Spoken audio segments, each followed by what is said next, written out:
Viva, está com o Guarda da Verdade. O nosso convidado é João Oliveira, o cabeça de lista do Partido Comunista Português às eleições europeias de junho, a quem agradecemos que tenha aceitado o convite para aqui estar. Eu sou Susana Madureira Martins e comigo está a jornalista do Público, Helena Pereira. Bem-vindo mais uma vez.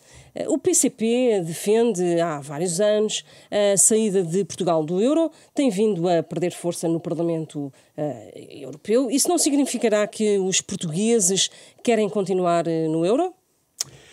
Bem, vamos ver uma coisa. Nós temos um conjunto de posições de defesa de um caminho diferente para o nosso país e para a Europa.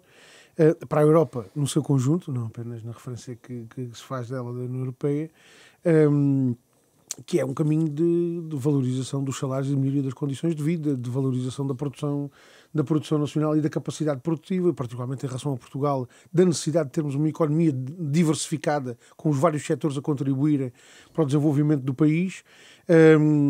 Um país que garanta condições não apenas de capacidade de resposta às suas necessidades atuais, mas sobretudo condições para garantir o desenvolvimento e a capacidade de enfrentar os desafios que o futuro nos coloca. E a avaliação que fazemos sobre o percurso que o país tem feito é exatamente no sentido oposto. E por isso dizemos que essa política que defendemos tem que ser feita também em confronto com as imposições da União Europeia e do euro. O euro não é peça única. Eu diria que afunilar no euro a origem de todos os problemas que resultam, digamos assim, das políticas europeias seria muito redutor. Agora, nós escondemos o problema, não enfiamos a cabeça na areia, nem a subíamos para o lado relativamente àquela origem daqueles problemas e à necessidade de enfrentarmos essas imposições que nos são feitas e que, ao longo dos anos, os governos portugueses têm vindo a aceitar com as consequências que estão à vista. E, portanto, quando nós afirmamos a necessidade de enfrentarmos as políticas comerciais, a política agrícola comum, a política comum de pescas, as regras do mercado único, os constrangimentos e os condicionamentos que resultam do euro, nós não estamos a falar no abstrato, estamos a falar nisso para defender os salários, para garantir condições para aumentar salários e pensões, para garantir o apoio aos agricultores, aos pescadores, aos pequenos e médios empresários para que desenvolvam a sua atividade. E, portanto, é esse o sentido em que nós colocamos essa questão e, particularmente em relação ao euro, colocamos-la com uma outra dimensão. É que quando nós dizemos que o país tem que estar preparado para se libertar da submissão ao euro, é porque isso pode acontecer em três circunstâncias. Por decisão nossa, porque outros nos empurram para fora do euro ou porque o euro pode acabar. E se nós não tivermos o país preparado para isso, isso pode, nessa circunstância, sim, ser uma catástrofe. É estar preparado para uma eventualidade e não sair como opção própria. Nós temos que ter o país preparado para enfrentar essas três circunstâncias. Decisão própria, porque outros nos empurram ou porque o euro acaba. Quer a Susana, quer a Helena ainda se lembrou das declarações que nós tivemos há uns anos do Ministro das Finanças alemão, que dizia que Portugal, a Grécia e outros países não podiam estar no euro. Se o país não estiver preparado para uma circunstância dessas, e se outros decidirem empurrar-nos para fora do euro, como é que nós lidamos com essa circunstância? Mas o PCP considera que era melhor para o país que Portugal não estivesse no euro. Aquilo que nós dizemos é as consequências do euro para Portugal foram profundamente negativas. Aliás, nós dizíamos antes da entrada, e hoje está à vista, prometeram-nos salários iguais aos dos alemães. Hoje o salário médio português está mais longe do salário médio alemão do que estava antes da entrada para o euro.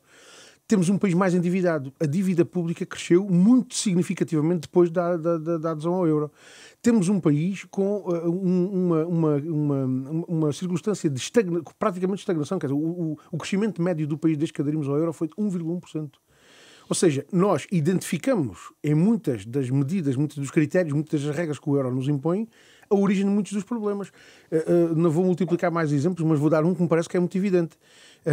Quando a Presidente do Banco Central Europeu aumenta as taxas de juros, com as consequências dramáticas que isso teve no aumento das prestações da habitação de milhares de famílias portuguesas, com as consequências dramáticas que isso teve no aumento dos custos do crédito para muitas pequenas e pequenas e médias empresas, e confrontada com o impacto dessas decisões tomadas pelo Banco Central Europeu, a resposta que ela dá é que a contenção dos salários é encorajadora, mas ainda não é suficiente e, portanto, tem que se manter as taxas de juros altas. Nós estamos a ver que, perdendo a nossa política monetária, nós não conseguimos sequer definir taxas de juros adequadas às condições de vida do povo e adequadas à capacidade de desenvolvimento da atividade das pequenas e médias empresas. Ora, isto é apenas um exemplo daquilo que significam os prejuízos para o país dessas regras. Portanto, temos que nos preparar para enfrentar essas regras e essas imposições com uma política que verdadeiramente dê resposta às necessidades do país. Mas estar o país preparado para a saída do euro implica também ter de sair da própria União Europeia. Aliás, as instituições europeias têm avisado recorrentemente sobre essa implicação da saída do euro. Susana, há países que estando na União Europeia não estiveram no euro, portanto há circunstâncias muito diversas. Agora, aquilo que nós dizemos é preparar o país significa o quê? Olha, significa, por exemplo, defender a regulação dos mercados e regras de regulação dos mercados e de proteção da capacidade produtiva de cada país em função das suas necessidades específicas identificadas pelos próprios países.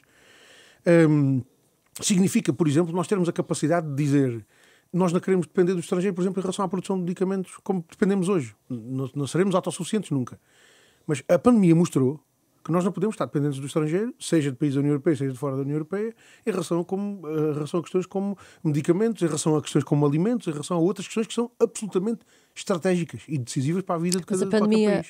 Pegando nesse exemplo, a pandemia não mostrou que é mais fácil os países todos, em conjunto, procurarem uma resposta, por exemplo, a nível de medicamentos, como aconteceu?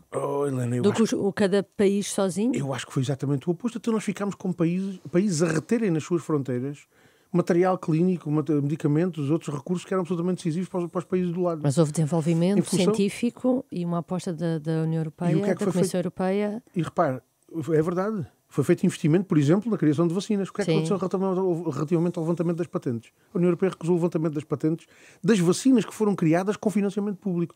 Repare, deu dois exemplos que são dois exemplos notáveis. Vacinas. Foram utilizados recursos da União Europeia para fazer investigação científica e produzir as vacinas. Quando se defendeu o levantamento daquelas patentes para que elas pudessem ser utilizadas generalizadamente, ficaram as patentes fechadas para garantir que os grupos económicos que tinham criado aquelas patentes beneficiassem economicamente disso. Quando era preciso solidariedade europeia e para lá das fronteiras da Europa, porque foi todo o mundo que se confrontou com aqueles problemas. Em relação a equipamentos hospitalares, a ventiladores, a material de uso clínico, a máscaras, a álcool gel, um conjunto de outras coisas, aquilo que nós tivemos foram expressões máximas de egoísmo, com materiais e equipamentos a serem retidos nas fronteiras, em nome de possibilidade de se eles serem necessários naqueles países onde estavam a sair, não chegarem a quem precisava deles imediatamente. Nós fomos confrontados com uma circunstância em que não produzíamos, por exemplo, ventiladores. Não sei se estão ainda recordados do drama que foi. Os nossos hospitais não tinham ventiladores para dar resposta urgente à manutenção, aos cuidados de saúde que podiam manter a vida das pessoas. Nós confrontámos com a circunstância de não ter uma única fábrica em Portugal que produzisse ventiladores. Foram tomadas medidas depois para reconverter uma parte da nossa indústria para garantir que aquela capacidade de resposta fosse dada. Repare, quando nós dizemos que Portugal precisa ter uma política que dê resposta às suas necessidades, não é com uma ideia de autossuficiência, de isolacionismo. Pelo contrário, é numa ideia de que nós temos que desenvolver a nossa capacidade produtiva, temos que ter uma economia diversificada que garanta nos alimentos, nos cereais, na carne, no peixe, na produção industrial, nas mais variadas áreas, desde as indústrias de base aos medicamentos, à produção de equipamentos e máquinas industriais, às questões relacionadas, por exemplo, com a produção de comboios ou de autocarros. Nós precisamos ter uma economia diversificada que, dando resposta às nossas necessidades... cotas de produção da União Europeia. Por exemplo, não, quer dizer, as cotas de produção são um dos elementos que podem funcionar para regular os mercados ou podem funcionar para acentuar a capacidade de produção. Mas, no fundo, a nossa preocupação é esta. Se o funcionamento normal das regras da União Europeia, sejam as regras do mercado único, das políticas comuns, do euro, seja o que for, se tudo isto conduz a uma divisão do trabalho em que a Alemanha produz equipamentos eletrónicos, robôs e foguetões, e nós vendemos semanas de sol e praia, isto permite a um país desenvolver-se. Se nós permitirmos o afunilamento da nossa economia apenas no turismo, se nós permitirmos que a nossa indústria continue a ser desmantelada por via da concorrência selvagem que as regras do mercado único impõem, ou que os acordos comerciais que a União Europeia faz, têm como consequência. Se nós continuarmos a permitir que isso aconteça, o que isso vai significar é que nós não só não conseguiremos dar resposta às nossas necessidades, como não conseguiremos ter um país preparado para enfrentar problemas que hoje são grandes e que o futuro há de trazer mais à frente, como nem sequer conseguiremos contrariar um dos principais dramas que nós temos hoje, que é a saída de gente qualificada para fora do país. Mas porque então... um país que vende sol e praia não consegue reter engenheiros, não consegue reter cientistas, não consegue reter investigadores, não consegue reter aqueles que mais qualificados podem dar um contributo para o desenvolvimento em áreas que são absolutamente cruciais para o desenvolvimento de qualquer Mas então sociedade. acha que Portugal seria mais desenvolvido, mais rico fora da União Europeia? Não, acho que Portugal... É que, perante aquilo que está a dizer, o que lhe pergunto é, Portugal devia ficar fora da União Europeia? Não, respondo-lhe isto com dois aspectos. Está por fazer o confronto entre a defesa de uma política que serve ao país e aquilo que vai no sentido contrário, que nos é imposto pela União Europeia. Nós não tivemos até hoje nenhum governo que dissesse à União Europeia não, isto não nos serve porque nós precisamos daquilo. Pois não, sim. Esse confronto está por fazer. Portanto, nós ainda não sabemos o que é que resulta da circunstância em que Portugal diga nós não podemos aceitar estes critérios relativamente aos acordos comerciais que a União Europeia faz, em que os nossos setores são entregues como moeda de troca da abertura de mercados para a produção industrial dos grandes países. Por exemplo, estou a dar este exemplo porque é um dos... Quer dizer, nós deixámos de destruir a nossa indústria têxtil em nome dos acordos comerciais que foram feitos com países asiáticos que meteram no mercado da União Europeia produtos têxteis que, pura e simplesmente, estouraram com o nosso setor têxtil uma concorrência selvagem, mas abriram os mercados asiáticos à produção industrial da Alemanha. Mas voltando à questão da saída da União Europeia. São essas duas respostas. Primeiro, está por fazer esse confronto e, portanto, nós precisamos que esse confronto seja feito em defesa da política que nos serve contra as imposições que são negativas. E veremos o que é que acontece. A França tem feito isso em algumas circunstâncias e tem conseguido inverter as imposições que eram negativas para os seus interesses. Portugal também tem o direito de fazer. E deve fazê-lo. Em defesa do povo e em defesa do desenvolvimento do país. Segundo aspecto, para responder à sua questão. A União Europeia é um espaço demasiado pequeno para a política externa que nós devemos ter. As regras da União Europeia têm afunilado a política externa de Portugal no espaço da União Europeia. Ora, nós precisamos ter uma política externa muito mais ampla que as fronteiras da União Europeia. Não só dentro da Europa, a União Europeia tem à volta de metade dos países que compõem todo o continente europeu, mas nós precisamos ter uma política externa que vá muito para lá das fronteiras da União Europeia. Não apenas no continente europeu, mas em todos os pontos do mundo. E as regras que a União Europeia nos tem imposto têm afunilado isso ainda mais. Aliás, essa é uma das questões que vai estar colocada nos próximos 5 anos. Os passos que têm sido dados relativamente à política externa têm sido dados no sentido de que cada um dos países da União Europeia não tenha relações bilaterais com países de fora da União Europeia para que esse relacionamento com países de fora da União Europeia seja feito em função da política externa europeia. Mas o que isso significa? Repare bem, um país como o nosso, que tem laços com os países de língua oficial portuguesa, que tem laços com países asiáticos das mais variadas proveniências, já viu o que era nós ficarmos limitados no nosso relacionamento bilateral em nome desse relacionamento ser feito através da União Europeia em função da política externa europeia? Isso manifestamente é uma concepção afuniladora da nossa política externa. E nós temos de ter uma política externa mais diversificada e mais ampla. O Reino Unido optou pela saída da União Europeia. O PCP não defende isso, portanto... Não, a saída da União Europeia não está colocada. Apesar de ser tão prejudicial. Não está colocada como proposta nossa, não está. Mais direto que isto não consigo ser. O PCP defende, até no programa eleitoral para as últimas legislativas, a possibilidade de Portugal se pronunciar por referendo sobre decisões com impacto relevante na vida nacional tomadas ao nível da União Europeia. De que exemplos é que estamos a falar? Há muitíssimas decisões que foram sendo tomadas ao longo dos anos sobre as quais os portugueses nunca foram consultados verdadeiramente para saber exatamente qual era a vontade do povo.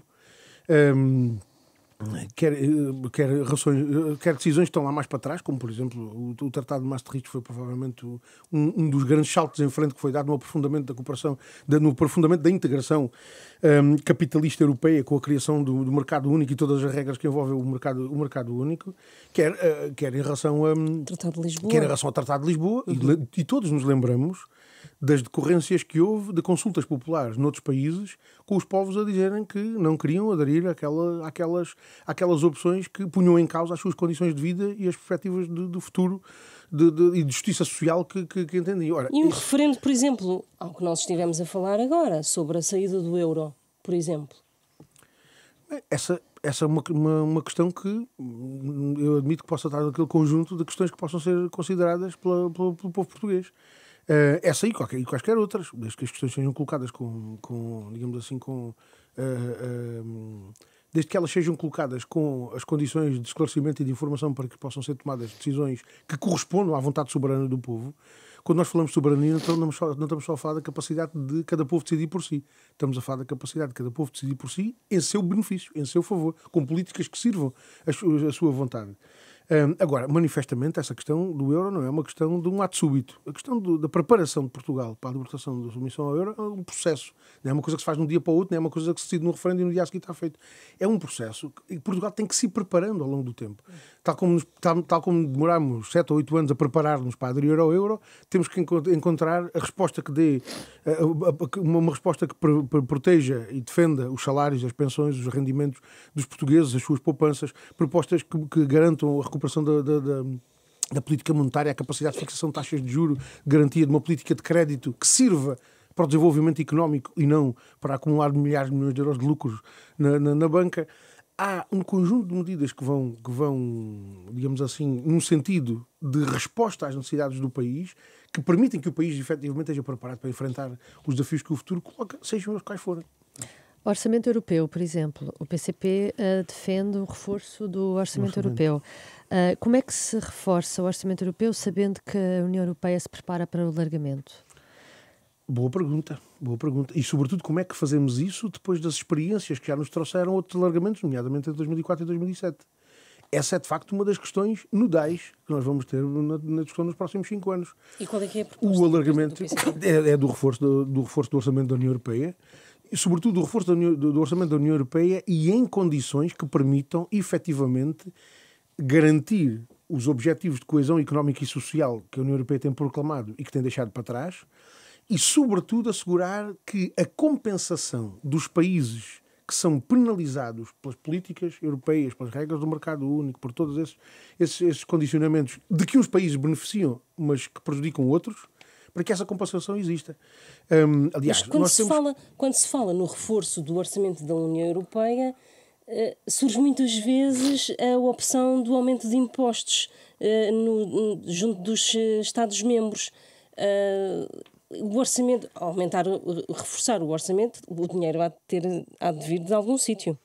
O dinheiro vem dos benefícios que retiram os países maiores com a integração europeia. Repare, os fundos, agora deixe-me estender um bocadinho mais a resposta, até para um aspecto que é prévio nesta resposta que tenho que lhe dar. Os fundos comunitários não são uma benesse que os países recebem. Os fundos comunitários são uma compensação paga pelos países que beneficiam das políticas europeias aos países que são prejudicados por essas políticas europeias. A União Europeia, desde o início, que reconhece que as suas políticas têm impactos assimétricos. Isto quer dizer o quê? Que há uns países que beneficiam mais e menos. E há outros que são prejudicados por elas. E os fundos comunitários servem para compensar os países que sofrem os impactos negativos dessas políticas. Em relação a Portugal, as contas não são difíceis de fazer. Desde 1996... entraram em Portugal de fundos comunitários 101 mil milhões de euros e saíram 168 mil milhões de euros em lucros, juros, dividendos e rendas. Ou seja, os fundos comunitários que nós até hoje recebemos não chegam sequer para compensar os recursos que saíram do país. Quando nós dizemos que é preciso aumentar o orçamento da União Europeia, é porque é preciso que os países que beneficiam das políticas europeias compensem efetivamente aqueles que sofrem os seus impactos negativos. Quando estamos a falar da possibilidade do alargamento, nós estamos a falar de uma circunstância em que o espaço da União Europeia se alarga, o espaço do mercado único se alarga, os países maiores, com mais produção industrial, com mais capacidade produtiva, beneficiarão desse alargamento das regras do mercado único, outros sofrerão impactos prejudiciais. E prevê que Portugal seja mais prejudicado. Muito provavelmente Portugal será um dos países que sofrerá impactos negativos desse alargamento. O que isso significa é que o orçamento da União Europeia tem que ser aumentado para garantir que essas compensações são feitas. E com um outro aspecto que me parece absolutamente essencial, que é as compensações que nós recebemos por esses impactos negativos não podem vir amarradas a critérios que não nos sirvam. Ou seja, nós temos que ter a capacidade de decisão, pelo menos temos que lutar por isso no Parlamento Europeu, temos que lutar pela capacidade de podermos ser nós a decidir dos critérios de utilização dos fundos comunitários que recebemos para nos compensarem dos prejuízos que sofremos em função das nossas próprias necessidades. Eu dou um exemplo muito, muito curto relativamente a isto. Nós precisamos fazer um investimento na ferrovia para alargar a cobertura da nossa rede ferroviária, para estimular a utilização do transporte ferroviário, para garantir não só a mobilidade das populações, mas também o transporte das mercadorias. Nós não podemos estar condicionados na utilização dos fundos comunitários que recebemos, dizendo-nos que só podemos utilizar fundos comunitários para investir na ferrovia se for para fazer ligações internacionais Sines-Caia, por exemplo.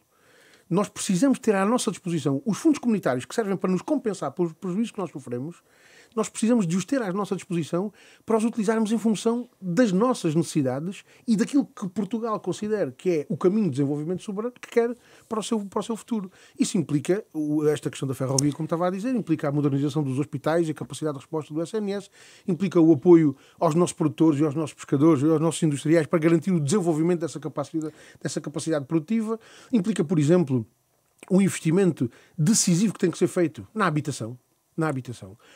E contrariando as regras de restrições orçamentais que nos vão sendo impostas. E, portanto, essas são questões decisivas que vão estar em discussão. Mas ainda sobre o alargamento da União Europeia deve ser limitado? Até onde é que deve vir esse alargamento? E o PCP concorda com o alargamento à Ucrânia? Olha, seja em relação à Ucrânia, seja em relação a qualquer outro país, a posição que nós temos é que deve ser respeitada a decisão soberana de cada povo. Qualquer país que queira aderir à União Europeia pode entrar. Nós respeitamos o direito de cada povo de decidir do caminho que faz em relação às suas próprias condições e à decisão que toma. E, portanto, desde que essas decisões sejam tomadas por cada povo em relação àquilo que é para o seu futuro, em condições de liberdade, de exercício democrático, esclarecimento, como nós queremos para o nosso próprio povo, respeitamos que em relação a outros façam exatamente a mesma coisa. Portanto, não temos nenhuma consideração ao contrário disso. E não tem nenhum cálculo de até onde é que esse alargamento deve ir. Portanto, não é infinito, mas é muito abrangente.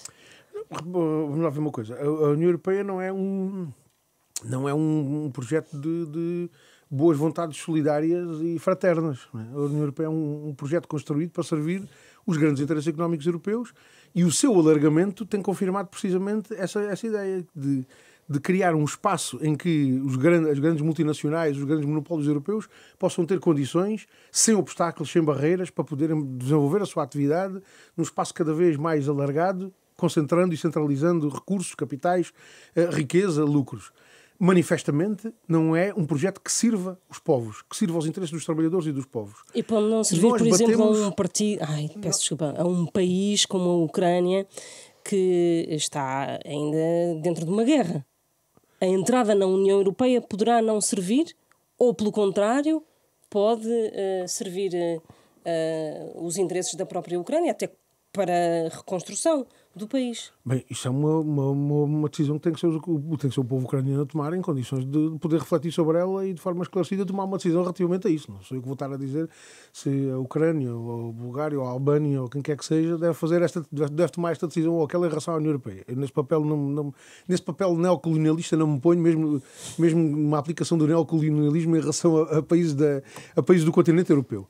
Agora, as questões que o alargamento coloca são questões que têm grande impacto para os povos de todo o espaço da União Europeia. E particularmente se esse alargamento for feito no sentido de favorecer essa criação desse mercado, desse alargamento do mercado de que beneficiam as grandes multinacionais e os monopólios, em prejuízo dos trabalhadores, não só desses povos, mas de outros povos também. E, portanto, esses elementos nós temos que os ter presentes, sobretudo para as consequências que já vimos resultarem de outros alargamentos. E, portanto, quando nós suscitamos esta preocupação relativamente aos alargamentos, sobretudo olhando para o alargamento entre 2004 e 2007, que foi um dos mais significativos, e em que o alargamento da União Europeia significou um encurtamento da capacidade orçamental para dar resposta às necessidades que resultavam desse alargamento, nós dizemos que o caminho não pode ser esse. O caminho tem que ser o contrário, tem que ser o de reforço da capacidade financeira da União Europeia para fazer face à compensação que é preciso assegurar esses impactos assimétricos do alargamento. E já agora também a uma utilização dos recursos do orçamento da União Europeia que seja efetivamente para dar resposta à preocupação da coesão económica e social. E o alargamento, por exemplo, aos antigos países da Jugoslávia pode causar problemas à própria União Europeia, pode ser uma origem de conflito armado, inclusive? Não consegui, desculpar, mas não consegui compreender o alcance. Se o alargamento, por exemplo, há um país que, como disse, a Albânia, por exemplo, e a países dos Balcãs, se o alargamento a esses países pode implicar problemas para a própria União Europeia, trazer problemas para a própria União Europeia. Bem, vamos lá ver. Isso não me parece, não sei se consigo compreender, não sei se consigo corresponder exatamente ao alcance da sua pergunta. Os Balcãs são sempre uma fonte de problemas territoriais, não é? Então compreendi e respondo assim, diretamente. Eu não me parece que o problema esteja nos países que queiram aderir à União Europeia. O problema, manifestamente, tem sido as posições que a União Europeia tem tomado de alinhamento em políticas de confrontação e de guerra. Julgo que verdadeiramente problemas dessa natureza colocam-se em função das posições e do caminho que tem sido feito na União Europeia, não só de reforço da sua vertente militarista, mas, sobretudo, de alinhamento em políticas de confrontação e de guerra, e de rapina de recursos naturais de outros povos, e de ingerência nos assuntos de outros povos, internos de outros povos e de outros Estados. Inclusive nos Balcãs, Kosovo, e no Norte da África, quer dizer, quando nós olhamos para a situação na Líbia e na Síria, a União Europeia não fez outra coisa que não fosse, durante anos, apropriar-se dos recursos, promover a apropriação dos recursos naturais daqueles povos por todo o Norte da África, e como ainda por cima de assumir posições de ingerência nos seus assuntos internos e estimular mesmo até a agressão e, em alguns casos, a guerra contra aqueles países. E isso não me parece que seja uma circunstância limitada a esta zona da Europa dos Balcãs. É uma circunstância que é muito mais preocupante. Até, quer dizer, o Mediterrâneo está transformado num cemitério muito por força desse tipo de políticas predadoras dos recursos naturais, de ingerência nos assuntos dos povos e depois, ainda por cima, de recusa de qualquer consideração humanista e solidária relativamente à situação dos migrantes e dos refugiados que fogem da guerra e da destruição que, em alguns casos, a própria União Europeia ajudou a promover e a incitar. Quer dizer, nós, com o espaço que temos no Mediterrâneo, devíamos olhar para o Mediterrâneo como um espaço de ligação com outros povos, numa base de cooperação, de amizade, de progresso, de justiça social, de benefício mútuo que podemos retirar de relações do ponto de vista económico, comercial, cultural. Pelo contrário, o Mediterrâneo está transformado num cemitério em força dessas orientações da política externa. Ora, é preciso inverter esse caminho. Como é que vê o Pacto das Migrações? É muito crítico o PCP? Muito crítico, exatamente, muito crítico. Quer dizer, traduz um conjunto de concessões, eu diria até desumanas. A contextualização das coisas nem sempre é fácil de fazer, mas eu atrevo-me a passar um bocadinho mais para a superfície das coisas. Os povos europeus, particularmente durante o século XX, fugiram de guerras. Saíram dos seus países à procura de vidas melhores noutros pontos do mundo, não apenas em África, como noutros continentes. E fugindo de guerras ou procurando de vida melhor, os povos europeus encontraram, na generalidade dos sítios para onde foram, concepções humanistas e solidárias de quem os acolheu, quem os recebeu, quem os integrou, quem lhes deu perspectivas de efetivamente poderem ter uma vida melhor do que aquela que tinham no continente europeu, particularmente durante a Segunda Guerra Mundial, com os milhares e milhares e milhares de cidadãos europeus que tiveram que fugir da guerra para outros pontos do mundo. Há pelo menos uma dívida histórica que os povos europeus têm para com esses povos que os acolheram quando eles estavam a fugir das guerras, para que os acolhessem hoje com o mesmo sentimento de humanismo, de solidariedade e de fraternidade, garantindo-lhes condições de integração e de correspondência a aspirações que são aspirações humanas em qualquer parte do mundo. Ter uma vida melhor, ter condições de vida melhores, ter condições de felicidade para si e para a sua família, são aspirações humanas, são aspirações de qualquer ser humano em qualquer parte do mundo. Ora, quando nós olhamos para o Pacto das Migrações, é verdadeiramente assim que nós estamos a tratar a questão das migrações. É verdadeiramente assim que nós estamos a tratar quer as questões dos migrantes, quer as questões dos refugiados. Não é. É, em muitas circunstâncias, com uma perspectiva completamente utilitarista, desconsiderando os dramas humanos que, em muitas circunstâncias, estão por trás das migrações. A União Europeia limita-se a olhar para os migrantes, em alguns casos, como ocupantes do espaço europeu, noutros casos, como peças de uma engrenagem produtiva que a gente pode aproveitar, numa concepção completamente utilitarista e desumanizadora da vida de cada um daqueles seres humanos. Ora, aquilo que nós entendemos é que deve ser feita uma coisa... Quer dizer, o caminho que serve aos povos europeus é exatamente o contrário. Primeiro, acabar com a predação de recursos naturais e com a ingerência nos assuntos internos e com a promoção de guerras e da confrontação. Segundo, a reconhecer os direitos de cada um daqueles seres humanos que saem dos seus países, quer fugidos da guerra, quer fugidos de perseguições, quer à procura de condições de vida melhor, e reconhecer o direito que têm como seres humanos a terem condições de vida dignas. Terceiro lugar, criar condições à medida das capacidades que há. Não, é óbvio que não há capacidades ilimitadas para acolher imigrantes. Mas há condições para acolher imigrantes, integrá-los e garantir-lhes a integração nas sociedades europeias, nomeadamente em Portugal, com as condições que permitam corresponder a todos aqueles objetivos que têm. E há, deixa-me concluir, estou a estender um bocadinho mais esta resposta, mas acho que isto é importante. Cada vez que nós ouvimos falar em cotas, e cotas para receber migrantes, e cotas para legalizar imigrantes, e cotas para legalizar... Cada vez que se fala de cotas de migrantes, o objetivo que está por trás desse discurso é deixar de fora das cotas todos aqueles que, estando clandestinos, podem ser sujeitos à escravidão, à desumanização e servirem eles próprios como instrumento de pressão sobre os outros. Porque trabalhadores imigrantes que sejam escravizados são utilizados como instrumento para fazer baixar os salários aos outros que estão empregados, para fazer degradar as condições de vida dos outros que estão empregados. E quem é que beneficia disso? Não são os imigrantes, nem é o povo português. Quem beneficia da escravidão dos imigrantes é verdadeiramente quem se comporta como dono de escravos. E, portanto, é esse confronto entre os interesses dos povos, que são interesses comuns, de quem trabalha poder ter uma vida em condições dignas e condições de felicidade, contra os interesses de quem, explorando e escravizando, quer os imigrantes, quer os restantes trabalhadores, procura, sobretudo, fazer fortuna à custa da exploração alheia. Deixa-me só voltar atrás, desculpa, à Ucrânia, porque estas são as primeiras eleições para o Parlamento Europeu depois da guerra da Ucrânia e depois da posição muito controversa do PCP. Teme que o PCP seja penalizado nas urnas, ou seja, que as pessoas não tenham ainda entendido as explicações que tem vindo a dar há 2 anos, desde o momento em que o PCP não foi capaz de condenar a invasão? Olha, o PCP condenou a invasão. Aquilo que não nos quiseram perdoar foi que nós apontássemos o dedo para lá da Rússia. Mas deixe-me dizer-lhe assim... se um partido for penalizado num ato eleitoral por defender a paz, isso é um triste reflexo do momento que estamos a viver. Mas o que é que defende agora? Perante a situação, há 2 anos que existe esta guerra. Exatamente a mesma coisa. Deixe-me dar-lhe uma resposta que esclarece isto de forma muito simples. Sabe porquê? Porque nós somos de facto só quem se tem mantido coerente na abordagem a estas questões. Porque na Ucrânia ou na Palestina, nós defendemos a mesma coisa. Cessar fogo imediato. Soluções de paz. Uma resolução pacífica dos conflitos e o respeito pelos direitos dos povos. Na Ucrânia, como na Palestina. Como no Iémen, como na Síria, como na Líbia, como em qualquer outro ponto do mundo. E as pessoas acham que já assimilaram as explicações do Partido Comunista Português e que já se reconciliaram com o partido? Eu diria que há muita gente que já percebeu a propaganda com que foi envenenada durante muito tempo e, sobretudo, neste confronto, na dualidade de critérios que tem havido entre a Ucrânia e a Palestina, já houve muita gente que percebeu que foi arrastada para posições de defesa da guerra que provavelmente nunca teria assumido na sua vida.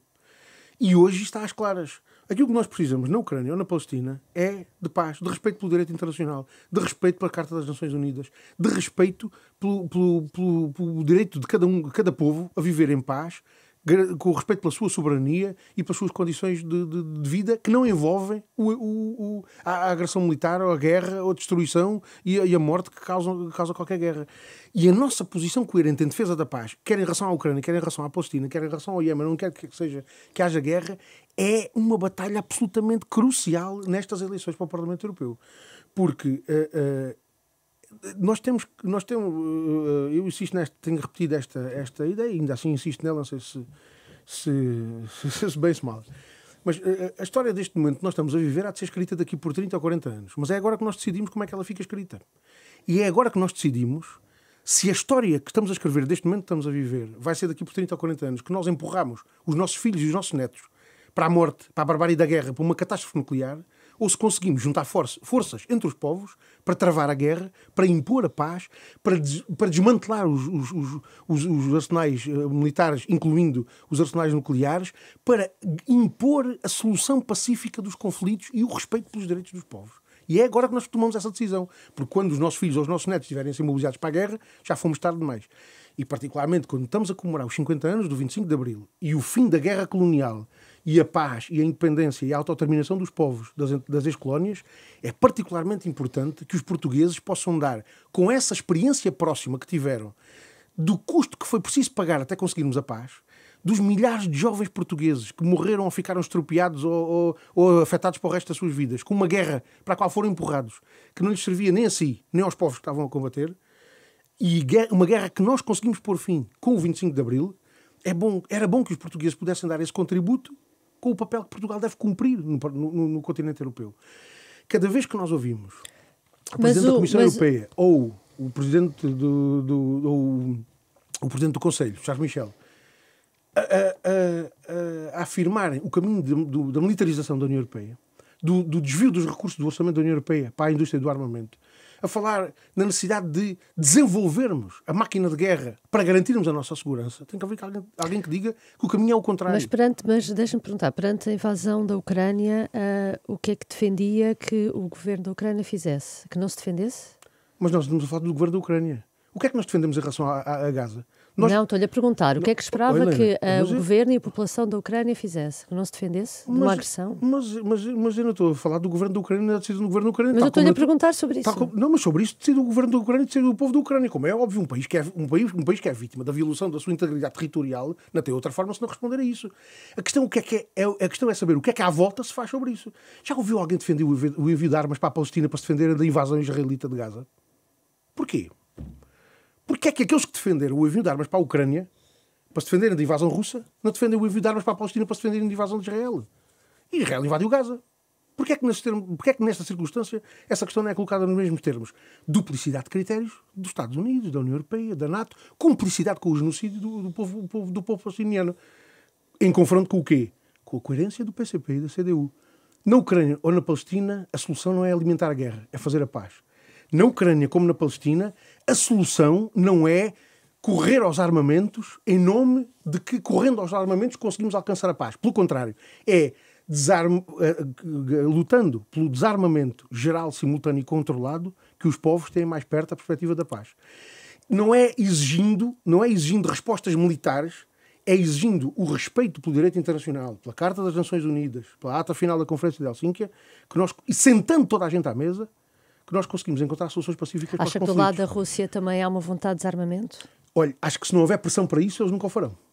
Se não houver pressão sobre a Rússia, sobre os Estados Unidos, sobre a China, sobre Israel, sobre todas as potências nucleares... Como é que se faz uma pressão? Como é que é feita essa pressão? É uma unilateralmente a União Europeia a dizer que não vai investir na defesa e esperar que a Rússia faça o mesmo? Como é que o Papa, o Presidente do Brasil, o Presidente da África do Sul o têm feito? É plano da paz, é plano do desarmamento, é plano da solução pacífica do conflito. Sabe qual é o problema disto? É que nós ouvimos o Papa, o Presidente do Brasil e o Presidente da África do Sul a dizer que tem que se encontrar uma solução pacífica para aquele conflito. Ouvimos a Presidente da Comissão Europeia e o Presidente do Conselho Europeu a dizer que temos que nos armar até aos dentes. Se nós ouvíssemos amanhã a senhora von der Leyen a dizer assim: nós vamos ser intermediários de uma solução de paz na Ucrânia e da Palestina.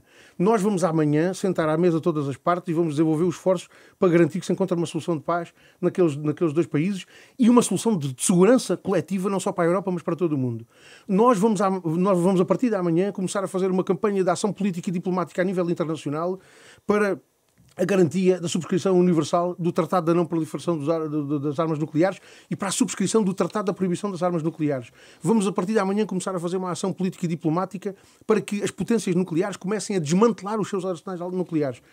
Se nós ouvíssemos isto amanhã da Presidente da Comissão Europeia ou do Presidente do Conselho Europeu, tínhamos outra perspectiva relativamente ao caminho que se podia fazer para a paz.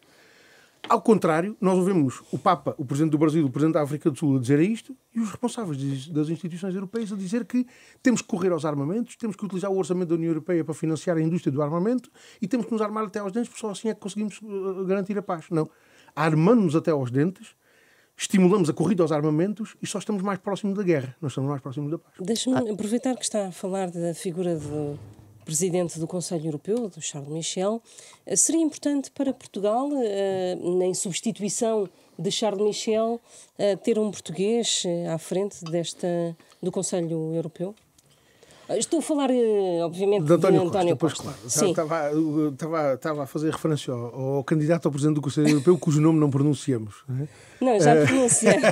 Podemos pronunciar. António Costa. Olha, sim. Como sabe, a escolha do Presidente do Conselho Europeu não é uma matéria que dependa do Parlamento Europeu e, portanto, nenhum dos deputados ao Parlamento Europeu será chamado a pronunciar sobre isso. Agora, a história também mostra que, eventualmente, pode facilitar na tradução haver um português no Conselho Europeu, mas isso não altera a substância das coisas, porque a substância das coisas é decidida pelas opções políticas e pelo posicionamento de cada um. Um dos momentos mais sombrios do relacionamento entre Portugal e a União Europeia é o tempo da Troika. Era, nessa altura, Presidente da Comissão Europeia, precisamente um português, Durão Barroso.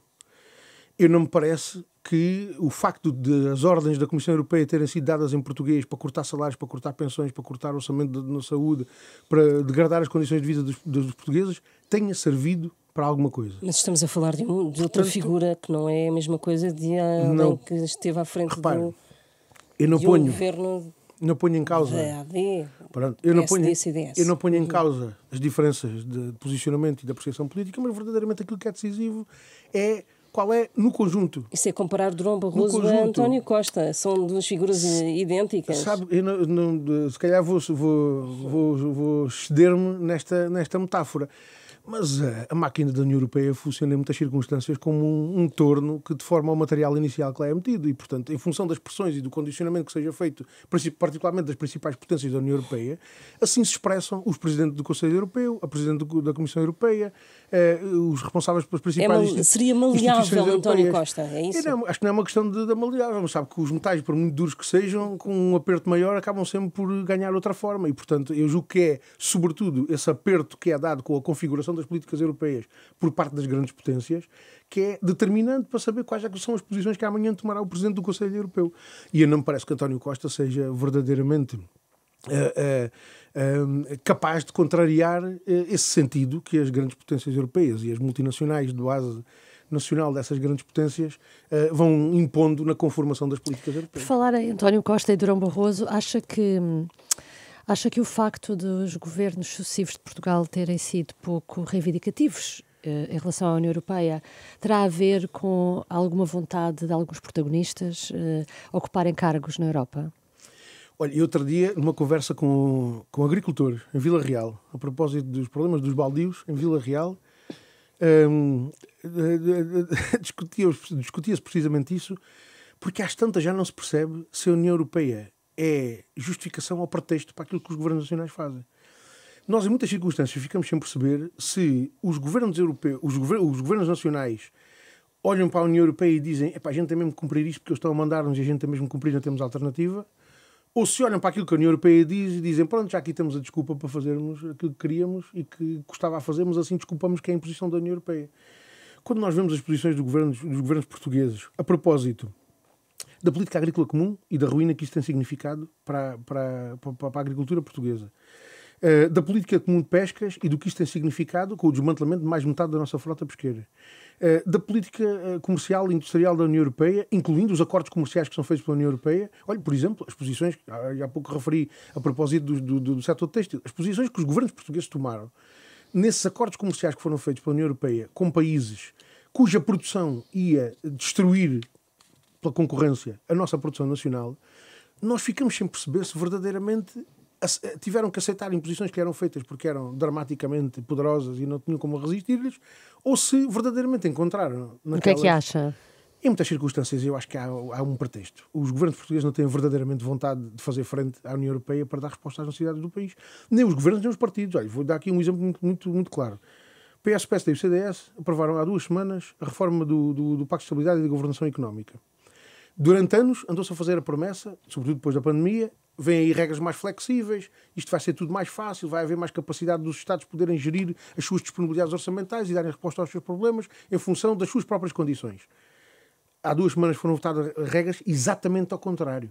Para além das obrigações de cumprimento de metas de déficit, de metas de dívida, a mata-cavalos, sem querer saber de nada das condições de cada país, ainda se lhe acrescentaram mais restrições que agora a União Europeia quer fazer relativamente àquilo para que a gente usa o dinheiro do nosso orçamento do Estado. Repare, as regras que foram aprovadas há 2 semanas podem implicar, só em relação ao orçamento de 2024, um corte de 2,8 mil milhões de euros. Porquê? Porque como temos uma dívida acima de 90%, temos que começar a cumprir um calendário de redução da dívida que pode significar, de 2024 para 2025, cortar 2,8 mil milhões do orçamento do Estado. Isto significa fazer desaparecer o orçamento do Ministério da Justiça. Portanto, não há dinheiro para salários de guardas prisionais, de polícia judiciária, de juízes, de magistrados, de funcionários de justiça, nada. Imagina o que é desaparecer o orçamento do Ministério da Justiça e ainda assim a chegar. Faltavam mais 800 milhões para cumprir aquela meta. Nós perguntamos, mas isto serve a quem? Então, nós que precisamos de utilizar o nosso orçamento para resolver problemas do país, temos que dar uma machadada de 2,8 mil milhões em nome daquelas regras. Nós precisamos fazer um investimento na habitação. Nós não conseguiremos resolver os problemas da habitação se não alargarmos a oferta pública de habitação. Isso exige investimento. quer na reabilitação de imóveis, quer na construção de novos imóveis. Nós precisamos ter habitação pública para dar resposta a situações de exclusão social, de pobreza, de violência doméstica e outras situações de urgência, mas também precisamos ter habitação pública que possa ser arrendada por outras camadas intermédias da nossa população. Famílias que vivem com salários acima do salário mínimo, que têm trabalho, têm 2 salários, mas não conseguem arrendar uma casa. Precisam de ter habitação pública para poderem arrendar uma casa ao Estado em condições dignas. Isso só se pode fazer com investimento. As novas regras orçamentais dizem o quê? Que a União Europeia pode intrometer-se relativamente à utilização do destino dessas verbas. Nós precisamos contratar médicos, enfermeiros, técnicos superiores de diagnóstica e terapêutica, professores, guardas prisionais, funcionários de justiça. Precisamos contratar trabalhadores que estão em falta na administração pública. A União Europeia quer apertar-nos a possibilidade da despesa com pessoal. Como é que isto é feito? Então os deputados do PS e do PSD e do CDS aprovaram estas regras no Parlamento Europeu. Então o Governo Nacional aceita que isto seja assim? Isto está-se-me a ver que é a desculpa que os partidos que se têm alternado no governo vão utilizar para dizer tínhamos promessas, tínhamos soluções muito boas, mas ao final de contas temos aqui uma série de restrições da União Europeia que temos que respeitar e, portanto, não temos saída para isto. Verdadeiramente isto parece mais um pretexto que outra coisa. E é por isso que esse confronto não é feito. Porque se verdadeiramente esses partidos e esses governos estivessem preocupados com o país e com uma política que servisse o país, confrontavam a União Europeia e diziam, isto não pode ser. E aqueles deputados do PS, do PSD e do CDS no Parlamento Europeu não votavam a favor de regras que vão prejudicar o nosso país. Deixa-me perguntar-lhe, em relação ao novo aeroporto de Lisboa, a decisão do Governo poderá estar para breve, ao que tudo indica poderá ser a opção de Alcochete. O que eu gostava de saber por parte do PCP é se esta construção do aeroporto, do novo aeroporto, se a União Europeia devia ter aqui um papel financeiro, desde logo. Se Portugal deve chegar-se à frente, pedir ajuda à União Europeia. Olha, a União Europeia já teve um papel a propósito do aeroporto e foi o pior papel que podia haver. A União Europeia, ao longo de décadas, tem imposto privatizações de empresas de setores estratégicos. Houve um governo português que vendeu a ANA Aeroportos, a empresa pública de aeroportos, em nome do cumprimento dessas orientações da União Europeia. Privatize. No tempo da Troika. Lá está. Com o Presidente da Comissão Europeia, Durão Barroso, a falar em português, a União Europeia disse-nos, privatize. Privatize a EDP, privatize a REN, privatize tudo e mais alguma coisa, incluindo a ANA Aeroportos. A União Europeia teve um papel na privatização da ANA Aeroportos. Consequência, está nas mãos de uma multinacional francesa, a Vinci, a decisão sobre a construção do novo aeroporto. Repare, um país soberano como Portugal, que precisa de um aeroporto para modernizar a sua infraestrutura aeroportuária, que precisa de fazer a articulação da sua infraestrutura aeroportuária para garantir condições de desenvolvimento, de alargamento até de relações comerciais, porque o aeroporto, a TAP e os nossos aeroportos não servem só para transportar pessoas e mercadorias, servem também como instrumento de política externa, mas para nós alargarmos as relações. Pergunta, Repare, mas eu respondo-lhe diretamente. Estou a acrescentar mais alguns elementos a isso. A União Europeia já teve um papel muito negativo impondo a privatização da aeroportos, porque deixou o país à mercê de uma multinacional que decide se constrói ou não constrói, e o país parece estar refém das decisões dessa multinacional e do contrato que foi feito com essa multinacional. Portanto, em primeiro lugar, nós precisamos de nos libertarmos desse garrote. O país tem que ter a capacidade soberana de dizer queremos ou não queremos um aeroporto, se queremos um aeroporto aqui ou ali, e é ali que ele tem que ser feito para servir o país e para servir o nosso desenvolvimento. E em função dessa decisão, deve estar em condições de mobilizar todos os recursos de que precisa para a construção desse aeroporto. Próprios. Recursos nacionais e, naturalmente, também, porque não, recursos comunitários. Se nós recebemos os fundos comunitários para nos compensar dos prejuízos que sofremos pela integração europeia, então também devemos ter à nossa disposição a capacidade de utilizar esses recursos em função daquilo que nos serve. Se nós decidirmos que é para construir um aeroporto, que é para investir na ferrovia, que é para investir na habitação, na melhoria dos hospitais, no apoio aos nossos setores produtivos, na criação de condições para termos um país mais desenvolvido, capaz de dar ao seu povo perspectivas de futuro melhores, estamos a utilizar os fundos comunitários bem. Também não têm sido essas opções dos governos e também essa é uma batalha que temos que continuar a fazer. Sobre este governo, quanto tempo é que acha que vai durar? Não quer perguntar-nos o número do Euromilhões? Se me perguntar os números Euromilhões, sou capaz de dar uma resposta mais convencida, porque tem alguns critérios mais certos para os jogos de azar. Estamos no reino das probabilidades. Do que isso. Não, vamos lá ver. Acha que é tão incerto assim? Acho que há elementos... Estava naturalmente a tentar fazer uma graça sem sucesso. Eu acho que ninguém pode esperar deste governo capacidade de resposta aos problemas do país. Aliás, aquilo que se verificou no primeiro mês de governo foi que o governo, não tendo soluções para os problemas do povo, entreteve-se, entretanto, a demitir dirigentes da administração pública. Das mais variadas áreas, dos mais variados setores. Essa tem sido a grande ação do governo. Mesmo nestas últimas medidas que acabou por denunciar, em relação aos idosos, em relação à habitação, está tudo muitíssimo longe, em alguns casos até indo exatamente ao contrário daquilo que era preciso para resolver os problemas das pessoas. Quer dizer que os problemas da habitação se resolvem com mais liberalização do mercado. Os problemas da habitação são o melhor exemplo que os mercados liberalizados não funcionam para coisa nenhuma, a não ser para a especulação e para quem faz lucro com a desgraça alheia. Há pessoas sem casa e especulação imobiliária dá milhões de euros com a venda de imóveis. Portanto, o governo acentuar o caminho de liberalização da habitação, desresponsabilizando o Estado daquilo que tem que fazer para resolver esse problema, manifestamente não resolve coisa nenhuma. Ora, um governo que não dá resposta aos problemas do povo, mais cedo que tarde, acaba por ver o seu caminho cortado. Portanto, acaba por ter o passo PCP cortado. defende que haja eleições para o ano. Não, nós não temos nenhum calendário eleitoral na cabeça. Agora, aquilo que nós estamos a fazer neste momento é a utilizar a força que o povo nos deu para levar à Assembleia da República, para confrontar a maioria da direita que está formada na Assembleia da República com aquilo que serve efetivamente o país. E vamos continuar a fazer esse confronto. Com mais ou com menos força, com a força que o povo nos dá, é com essa que nós trabalhamos, seja na Assembleia da República, seja no Parlamento Europeu. A força que o povo nos der no Parlamento Europeu é a força com que nós lá nos vamos bater exatamente pelos mesmos objetivos. Agora, convenhamos que um governo que não está disponível para contribuir para uma política de valorização dos salários e de melhoria das condições de trabalho e de vida dos trabalhadores, que não está disponível para fazer o investimento público na saúde, na educação, na segurança social, na habitação que é preciso fazer para garantir esses direitos, que não está disponível para assegurar o apoio à produção nacional e à valorização da produção nacional, que não está disponível para enfrentar os grandes interesses, por exemplo, da Vinci, para garantir uma capacidade de decisão e de concretização da construção, seja do novo aeroporto, seja na ferrovia, dos investimentos que é preciso fazer na ferrovia, que sirva o país.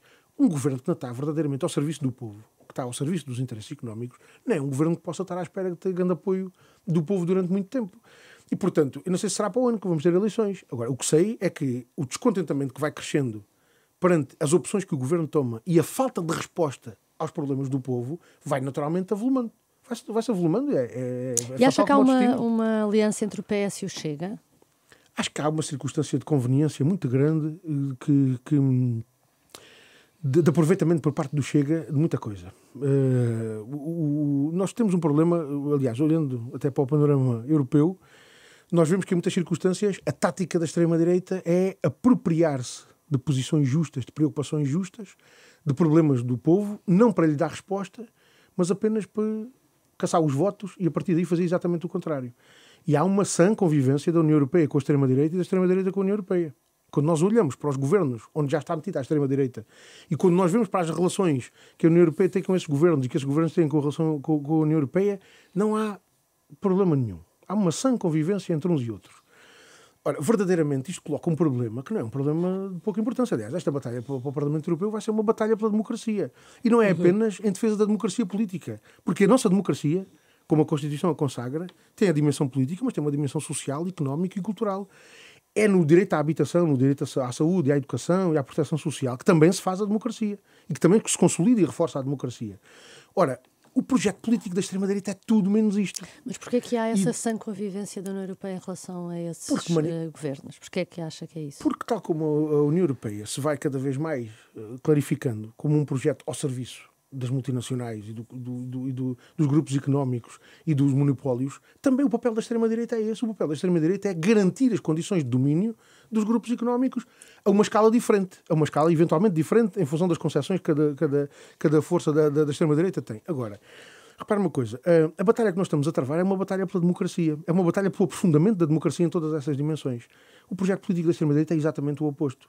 Nós defendemos uma concepção de desenvolvimento soberano em que os direitos do povo sejam garantidos e em que o progresso tenha como critério e como fator o respeito pelos direitos de quem trabalha e do povo português. O projeto da extrema-direita é exatamente o oposto disso. São concepções autárquicas de autossuficiência, de isolacionismo, de nacionalismo, de racismo, de xenofobia. Nós temos uma perspectiva da necessidade de defesa da nossa soberania, como estava há pouco a dizer. A soberania não é só nós termos a capacidade de decidirmos por nós. É decidirmos, é a capacidade do povo decidir por si, a seu favor, políticas em seu benefício e de resposta aos seus problemas. A perspectiva da extrema-direita é exatamente a oposta. É de uma afirmação nacionalista, de uma decisão na esfera nacional, mas para que os grupos económicos decidam na esfera nacional as políticas que lhes servem em prejuízo do povo. Ora, isto é exatamente o oposto daquilo que a gente precisa. E, particularmente em Portugal, nós temos visto a extrema-direita a apropriar-se de aspectos absolutamente evidentes de descontentamento e de problemas sociais, não para lhes dar resposta, mas para, instrumentalizando esse descontentamento, ganhar força para fazer política exatamente no sentido contrário. E, portanto, isso tem que ser denunciado e tem que ser combatido. Porque o envolvimento desses responsáveis das forças mais reacionárias e antidemocráticas que temos, quer em Portugal, quer na extrema-direita, tem que ser combatido não apenas no confronto político e no debate político das suas ideias, na base social que eles estão a procurar apropriar-se, porque é claro como a água. Se a extrema-direita disser exatamente ao que vem, alguém vai dar apoio à extrema-direita. Alguém quer dar apoio a um projeto político de agravamento das desigualdades, das injustiças, de limitação dos direitos individuais, de limitação dos direitos políticos e sociais. Ninguém quer dar apoio a um projeto político dessa natureza. E, portanto, a extrema-direita tem que se camuflar, apropriando-se dessas preocupações populares para poder fazer exatamente o contrário daquilo que correspondia à satisfação dessas necessidades populares. E, portanto, da nossa parte, aliás, eu diria até, neste combate pela democracia contra a extrema-direita, ninguém tem as provas dadas que tem o PCP e a CDU nesse combate. E, portanto, nós somos, de facto, a mais sólida garantia de uma força capaz de combater a extrema-direita e as concepções antidemocráticas e reacionárias em que elas se integram. Está assim terminado este Hora da Verdade. O nosso convidado foi João Oliveira, é dirigente do Partido Comunista Português, é também o cabeça de lista do partido às eleições europeias de junho. Tivemos a ajuda de Oscar Viana na gravação de som e de Miguel Rato na gravação vídeo. Regressamos na próxima semana.